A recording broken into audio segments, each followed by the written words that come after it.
Look, the Israelis right now are scared to death, scared to death. They mobilized 360,000 reservists. Let's just put this in perspective. The vast majority of these people did their 2.5 years military service. The Israeli army is not very good. They have some units that are very capable, some of their special forces units, some of their specialized units. They have some technical units that are very good, but the mainstay, the infantry units, the armor units, they're not very good.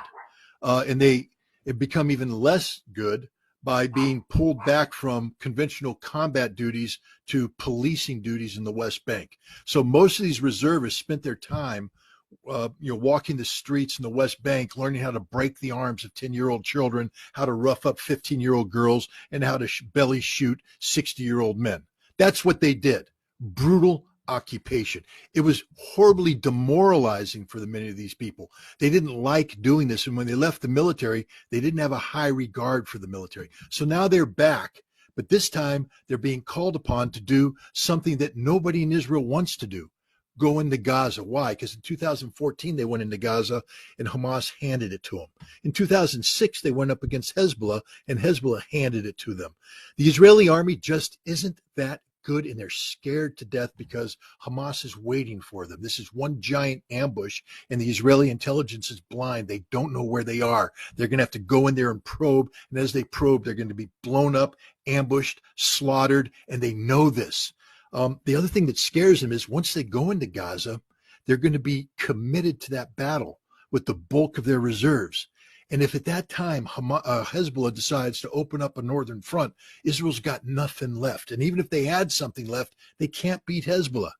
They can't beat Hezbollah. They know it. They've exercised it. Last year, Chariots of Fire. This year, Firm Hand. Those are the names of two major exercises where Israel tested its ability to fight a conflict against the Palestinians and Hamas in the West Bank and Hezbollah up north, and they can't do it. They don't have the resources to do it. Now you throw in Iran, and they're definitely screwed. So America is stepping in saying, hey, we're going to flex our muscle in an effort to deter Hezbollah and Iran from striking. It's not working. 2 aircraft carrier battle groups and an amphibious ready group with 2,000 Marines does not a war win. And we don't have anything behind that. We got nothing. And so if they come, so I think what's going to happen is that Biden is going to try and talk some common sense into Netanyahu and let him know the hard reality that, yeah, we flexed our muscles here, but if Hezbollah comes across the border, we'll bomb them, but we can't stop them. It's up to you. And if you can't stop them, you're screwed. And so you might want to think about coming up with a different solution than the one you're picking right now, a full-faced invasion.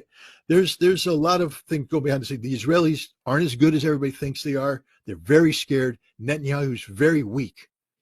Remember how weak he was moving into this before the Hamas invasion. He was getting ready to collapse because of what he was doing with the judiciary and the reform, the rewriting of basic law. Hundreds of thousands of Israelis were in the streets. It's gotten worse for him because everybody's blaming. He was Mr. Security. I will protect you. I am the man. And look what happened. Nobody trusts him. There's a lot of Israeli talk going on, a lot of hot air coming out of the mouthpieces of Netanyahu's minions. None of it's backed up by reality. And the fact is, Israel's extraordinarily weak, extraordinarily exposed, extraordinarily scared, and America doesn't have a solution for them. And I guess is the template to look at what would happen to Israel, just look at Ukraine?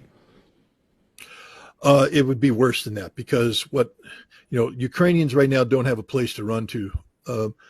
Millions of Israelis have dual citizenship, and they'll just leave Israel. I mean, that's the death of Israel. Every Israeli I've talked to said we can't. This happened in 1991 when the Iraqi Scuds came in.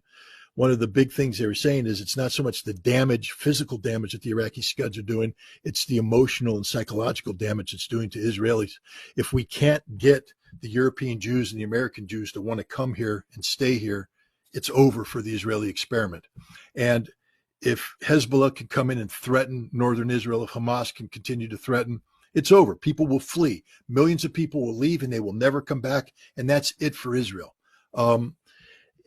So I think right now Israel's in a very difficult situation where the Israeli experiment has been shown to be a failure. And now the question is, how do you get out of this? They're going to have to come up with a solution for Palestine, one that's acceptable to the Palestinians. And Israel no longer has the superior position where they get to dictate outcomes. They're actually going to have to negotiate. And this is where the United States could be of great benefit. But we can't, because we continually shoot ourselves in the foot by opening our mouths and threatening war with people when we can't beat them.